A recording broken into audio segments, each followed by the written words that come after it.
dans la République du Sénégal, il y a l'ADN français. Loolu moom soo leen ko dugalul seen bopp bu yóbboo ngeen noppul xam nga lu nekk ak kiyam ak juddaayam muy juddu waaw mais Boubs notre constitution notre langue officielle nos premières années là assistance technique ak yooyu c'est-à-dire li ñuy def yëpp les coopérants mais attends nga xëy ba saan wooyu machin ak yooyu xam nga mais dañuy wax souverainisme kay moom. xam nga FMI.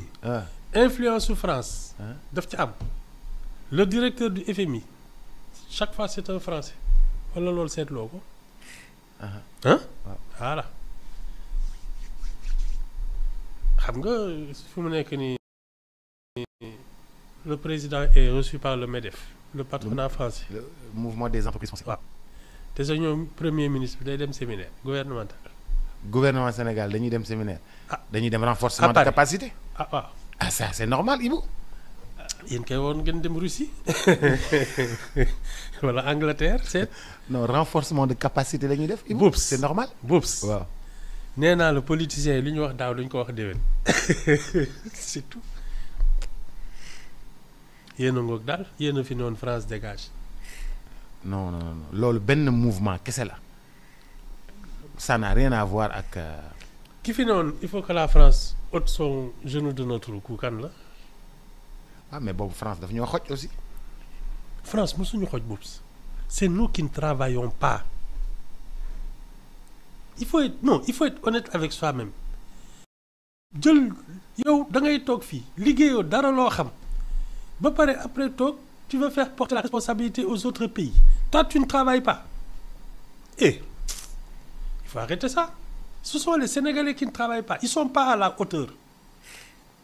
loolu dong la du leneen kenn defuñu dara ñoo tooñ suñu bopp. bu ñu liggéeyee comme ñëpp li yëpp du ñu ci fekk. mais je te dis c'est tout. c'est tout. mais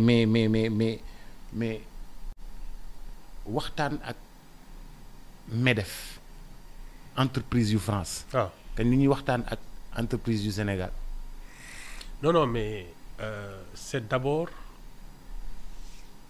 vouloir attirer les capitaux et les entreprises françaises loolu du loolu. dem wax chef d'entreprise yi. qu'est-ce que tu vas en France rencontrer tu es l'invité spécial du MEDEF qu'est-ce que tu peux leur raconter à part venir travailler au Sénégal. gisuma leneen looy dem toog waxtaan kay non moi je trouve que c'est la seule chose intelligente à faire. mais ñun lépp luy France. bàyyi loolu. non lépp luy France Ibou dañu waxoon dañ koy dindi. non ça c'est des histoires nee naa la ban loolu gëm ma ko non xëy na soo nekkee opposant ak yooyu ngay tëb di dal la réalité du pouvoir attends man de lii ñuy def nii moo gën a dal sama xel de il faut fréquenter les gens fréquentables ñi nga xam ne mën nañ la indil ay capitaux mën nañ la indil savoir-faire transfert de technologie voilà jàppale la ci gouvernance yeeg yooyu ak say institutions parce que c'est une longue tradition ñun ci ñoom la ñu roy mais c'est ça la position intelligente c'est tout leneen lu fi waaye def da ngay nax sa bopp. waxoon naa la ko fi de daaw. non xam nga Ibou c'est que damay affaire bi loolu ngay sànni muy dellu si waat nu mu tuddati. boomerang. non Boubs quand tu es opposant tu peux dire ce que tu veux mais quand tu gouvernes tu n'as pas le choix loolu de laa gëm sinon da ngeen dem seeti ñoom nu mu tudd Assimi Goïta seet nag lañ lay dimbalee. Assimi Goïta am na lu ko doy de. dem seet ak ñoom Assimi Goïta. ay ñoom Traoré. ñooñu ngay dem seeti naan leen woy ay l'Afrique yi ñii ñaa c'est bien. Ibou dafa mel ni da nga d'accord ak ñu dem waxtaan ak entreprise yi nga xam ne ñoo nekk France ñu ñëw investir fii. mais Boubs c'est évident. waaw mais ñun xam nga dañu doon wax dégage ba taal seeni commerce taal commerce France. boobu xale taal intérêt français. boobu xale taal Total. taal Auchan. waaw après léegi ñu dem di leen seetiwaat pour ñu ñëwaat. waaw boobu xale ngeen da ngeen jot a màgg ci diggante bi. non Ibou sérieusement. Qu'est-ce que tu veux que je te dise? Mais Boubs, gouverner c'est très sérieux. Ay taxaw ci mbedd mi naan wéy mi non, ça c'est des histoires d'opposition. Quand tu gouvernes, tu fais des choses sérieuses. Tu vas avoir les gens qui peuvent t'aider à trouver de l'argent, construire ton pays, gouverner. Loolu de laa gis ma daal Boubs maa ngi tegle samay tànk. Je ne m'ennuie pas depuis l'an dernier. C'est lu fi waay waxoon daaw na ci dellu. lu waaye waxoon daaw na ci dellu mooy xale. France dégage ak yooyu.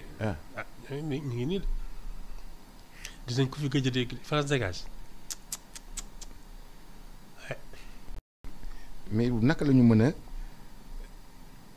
songe entreprise française yi dàq leen dóor leen taal leen ba pare après demaat seetiwaat leen. boobu xale ngeen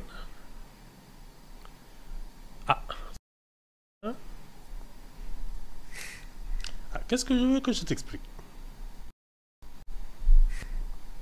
boobu xale ngeen. ñun comprendre ñu daal. non comprendre ñu woon daal. non ba léegi vous n'avez pas encore compris. ba léegi fi ñu toll. non. waa FMI ñi ngi fi di waxtaan ba tey. du ñu waxtaan. di vérifier ba tey. ñu jox benn cabinet. cabinet bi daal di defaat beneen audit. daal di confirmer li nga xam ni moom moo di jafe-jafe yi nga xam ni moom la Sénégal am ci wàllu dette ak yooyu. dette bi ni nga xam ni noonu la toll woon. daa mel ni daa yokk sax. di gërëm dafa yokk de 1%. di gërëm Sénégal ci seen transparence. C'est un langage diplomatique. C'est un langage diplomatique. wax ju rafet la. waaw mais parce que pour man l'essentiel c'est de reprendre la collaboration. Boubs xam nga FMI c'est pratiquement pardon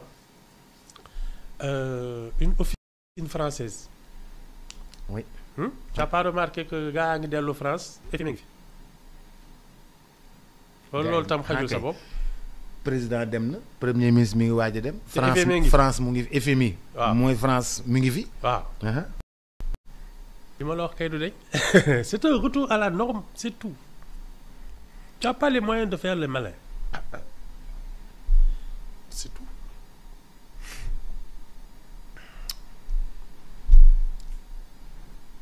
loolu la de retour à la norme. ma daal xam nga ñan laa yërëm. tous ceux qu'on a embarqué dans ces choses là ñuy fëgg seen dënn naan wéy machin kii Afrique xaw ma la di sol ay njaxas ak di yooyu naan wéy authenticité ak souverainisme ak kii ak nañ fi jëlee armée française ak ñi ñaaña yooyu yëpp dama leen yërëm. Le monde là comme il marche c'est pas pour les enfants de cœur. dafa mel ni Sénégal jànq la jamono yi dafa mel ni Sénégal jànq la bu ñëpp bëgg. non mais. wala Sénégal a toujours été comme ça. mais jànq la boo xam ni Turquie da koo bëgg. jànq la boo xam ni France da koo bëgg. jànq la boo xam ni Chine da koo bëgg jànq la boo xam ni États-Unis da koo bëgg. Il y a deux choses. Pour moi qui sont capitales. Notre position géostratégique. Sénégal fu mu nekk nii. waaw point buntu Afrique. janoog ñëpp. loolu kese économie la. Deuxième aspect. qui fait notre force. c'est notre stabilité politique. On est d'accord. ñaar ñooñu soo ko boolee. da ngay neex a waxal. moo tax ma naan la nous on ne doit pas aller cautionner des putschistes. ñi ñu war a waxal mooy ñi nga xam ne Boubs d'abord mën nañ ñu yokk au plan économique. ñaar ils comprennent notre vitrine démocratique. et la défendent parce que ñun loolu mooy suñu fonds de commerce. nous sommes une démocratie stable maintenant xam ñun lan moo ñu dese. la démocratie économique.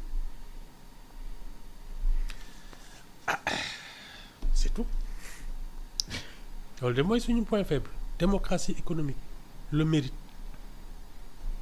le secteur privé ak yooyu loolu dong moo ñu téye mais tout le reste notre position géostratégique BOUPS ñëpp ko soxla. suñu position dafa am ko ma doon wax ni suñu position géostratégique rek. économie la économie la waaw je te le dis. ñun Nations Unies yii nii. ñu fa installé. loolu rek BOUPS xaalis bu dul jeex la. siège des Nations Unies fii. jàpp naa loolu rek xaalis bu dul jeex la. je te parle même pas du tourisme ak yooyu. ñii suñu week-end dañuy dem Saly non. hôtel yi fees del. non ñun je sais pas pourquoi les gens ont pensé qu'ils pouvaient changer de direction. BOUPS tu fais avec ce que tu as ñun fii la ñu nekk nii la ñu mel nous sommes un pays qui a connu des intellectuels à sa tête. Tu peux pas changer da ngay jéem rek mais du jàll c'est tout.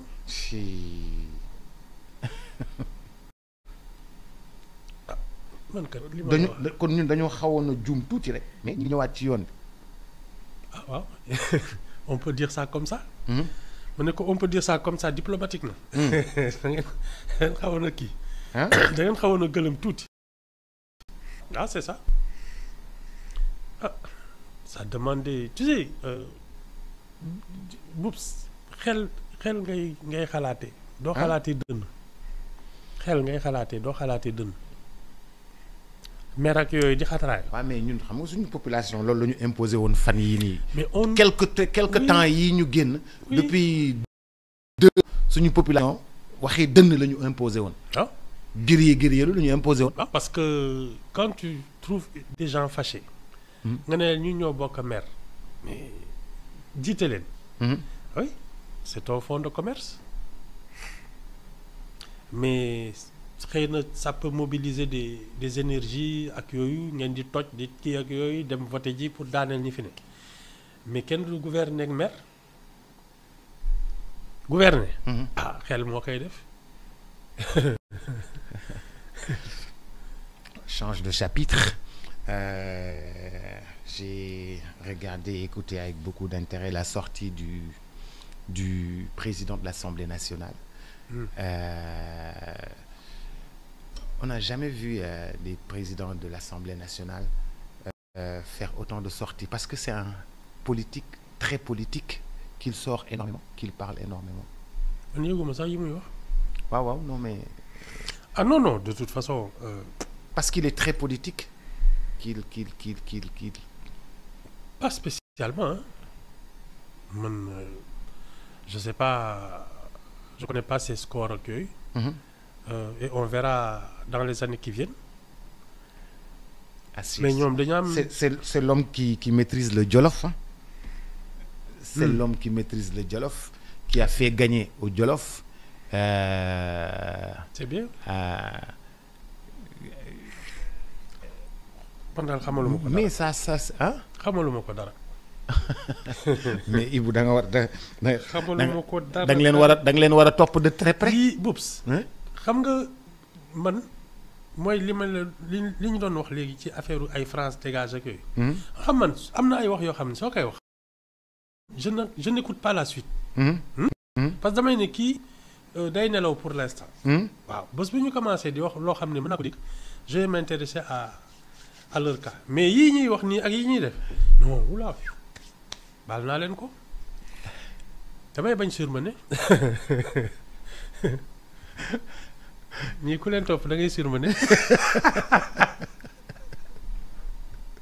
ni ñu nekk di defee nii. da xajul sam bopp non man yii je n'écoute pas la suite yii ñuy def nii ak yi non wula baal naa leen ko. Carte en main. aujourd'hui lépp ñoom ñoo ko yore ñoo yore Assemblée nationale ñoo yore la ville de Dakar la présidence la primature ville de Dakar bi def ci gouvernement amul def ci ndànk ville de Dakar lu ñu ci def ndànk def ci ndànk boops mais ville de Dakar lu ñu ci def ndànk le mode d'élection la waaw ba fu ñuy mujjee danañ ko dindi ville de Dakar kenn du ko dindi def nañ ko ba pare d'accord ville de Dakar Assemblée nationale présidence primature carte yëpp jot nañ ko waaw carte yëpp sans exception à l'exception de quelques municipalités léegi yaakaar nga ni war nañu mën a doxal convenablement comme ñoom ni ñu buggee woon seen projet bi ñu jëlee présidence de la République déjà il y avait presque plus d'excuses bi ñu jëlee la majorité à l'Assemblée nationale moom kay il faut gouverner amul xaar les cartes en main xam nga man boobu dama lay ne tu n'as même pas besoin d'être élu pour servir ton pays à plus forte raison quand on t'a fait confiance moom kay y a pas à discuter il faut gouverner kooku moom depuis daaw la ça ne fait pas que commencer daaw la ñu waroon commencer ok nañ leen seetaan de toute façon fii rek 2029 nañ xam lan lañ fi liggéey. Ibou ay bàyyil affaire 2029. mais dañoo bëgg yëf yi réew mi dox yëf yi gaaw. dafa xaw yéex daal. y aura forcément un bilan d'étape en 2029 parce que s'ils veulent qu'on renouvelle la confiance. il faut ñu teg dara suñu loxo. Ibou jotagoo dara. kan man. dara non. Boubs mais defal nànk rek. xam nga yéen waa 54 gisagoo dara. yéen waa 54% yéen i seenu. waaw man seenuwuma leen damay def li may def parce que jeune yaakaaruma ci ñoom xam nga c'est ça la différence. waaw mais Ibou xam nga réew mi yëpp la ñuy liggéeyal dañ lay liggéeyalaaleel. il travaille pour les 100% des Sénégalais. waaw mais on ne voit pas les choses de la même manière. d'accord. mais voilà est-ce que. xam nga daaw. man yàgg na. surtout au moment où les Africains disent France dégage. ñun ñoo waroon ne France yéen a ngi seen kër. c'est-à-dire. lu tax. mais attends tu vas être chouchouté pour wan ni yeneen Africains yi ne que vous avez eu tort suñ doon def benn fukk la ñuy def pour jàppale la nii pour que les autres pays africains disent mais finalement se séparer de la France c'est pas une bonne idée ñun ñoo waroon. taxaw ne koy yéen ban France dégage fii nag mooy seen kër ñëw leen venez investir venez nous aider à construire notre pays xam nga yéen ngeen nekk fi naan nooy da ngeen di seeti ay putschistes ak di bondé c'est bien xam nga yéen a ngi commencé dellu si moo tax li ngeen doon daaw yëpp dama leen seetaan nous notre fonds de commerce Boubs c'est d'être une vitrine démocratique faire partie du monde occidental l'Atlantique ñun ci lañ bokk il faut pas se tromper. mais ma gars yi xëy na dañoo xaw a trébucher rek entre 2021 et 2024 mais respect bi ñu joxoon ci àdduna bi ba tey ñoo ngi koy am de. non mais Boubs on a une position enviable on a une histoire. ñun c'est pas les 2 ans là xaw ma 2 ans la xaw ma est-ce que mat na 2 ans 1 an et demi mais c'est pas ça qui va démolir le Sénégal on a une vieille tradition. mais notre image a été écorchée quand même. loolu du ci ñàkk moom. notre image a été écorchée on nous a jamais connus aussi barbares avec des 80 morts. si yàgg na fii nag. non pas autant jamais. fii nag pas autant Ibou. fii nag yàgg pas autant. non mais on n'a jamais mosuñu gis Sénégalais yi ñuy brûler pour autant. di jël brique dóor ko ci bopp policier. non fii yàgg nañ fii de am ay. au moins ay période électorale ak yooyu moom yàgg na. waaw mais xam nga mosul tollu nii. waaw mais Boubs tu sais ce qui s'est passé. pour man pour une bonne part c'est l'effondrement de l'école publique. l'école nouvelle bu ñu yaroon nit ñi jàngal nit ñi. la qualité de l'enseignement a chuté et c'est ce qu'on est en train de payer comme ça Avec des ministres qui parlent un mauvais français. Et des gens qui ne savent même pas se tenir. Parce que l'école, dañ la doon wan luy discipline ak kii. École dañ la doon dressé. nooy toggee nga xam nooy waxee. waaw nga xam ndax waruma yëkkati baat. say limite dañ la koy won. Parce qu'il y avait une autorité. On a démoli l'école pour faire des économies. Plan d'ajustement structurel. C'est ce qu'on est en train de payer nii. Les gens là qui aujourd'hui ont 40 ans, 50 ans, ce sont les produits de l'école nouvelle. Les classes à double flux. Ils parlent un langage académique.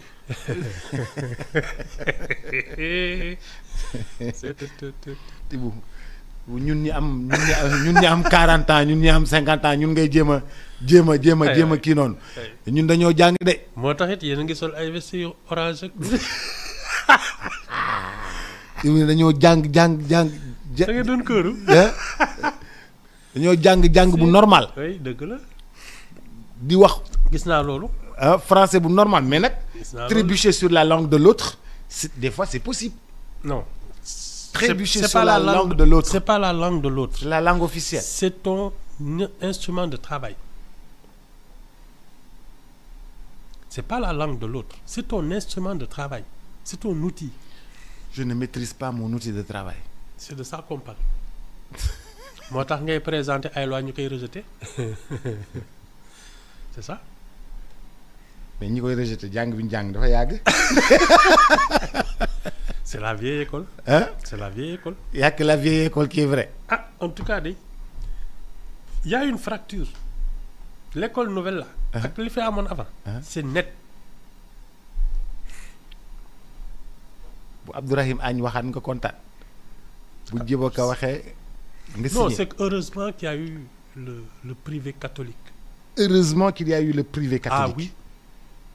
Ils ont sauvé les meubles. Ah oui, oui, oula. Ils ont sauvé les meubles. Sinon, mon là. Et vous pourtant suñu jàngalekat yi def nañ fi kii de Britannique ñoom Britannique militaire ak Mariama Ba yooyu c'est les exceptions. Oui, il y a eu quelques exceptions, quelques îlots d'exception. Internat, ils ont maintenu le cap. Oui, mais pour le reste, c'est parti en vrai. Hein. Je retiendrai de notre waxtaan d'aujourd'hui. Heureusement qu'il y a eu le privé catholique. Ah oui. Sinon... ils ont servi de bouée de sauvetage. Sinon, jàng bi. En tout cas, la République du Sénégal, elle a failli sur ce plan. De l'enseignement. Ah oui. Ça, c'est net. ñoom Guirassy ñi ngi jéem a jëlaat affaire yi di ko jéem a tegaat ci yoon di ko jéem a defaraat. Poups doo ma bàyyi ak ji. ñoom Guirassy ngi jéem a jëlaat affaire yi di ko jéem a defaraat di ko jéem a tegaat ci yoon Ibou affaire yi comme daa yàqu woon kay foog mu am nag ñoo xam ne ñoo ñëw nag. D'accord. C'est bien. C'était compliqué hein comme ni nga ko waxee. C'est encore toujours compliqué. ba léegi fi mu nekk nii compliqué. Oui. Il faut refondre le système éducatif. Il faut revoir son contenu. Boups, si tu veux construire un citoyen, il faut que l'enseignement nous aide à savoir exploiter notre pays, les richesses de notre pays. C'est pas le cas actuellement.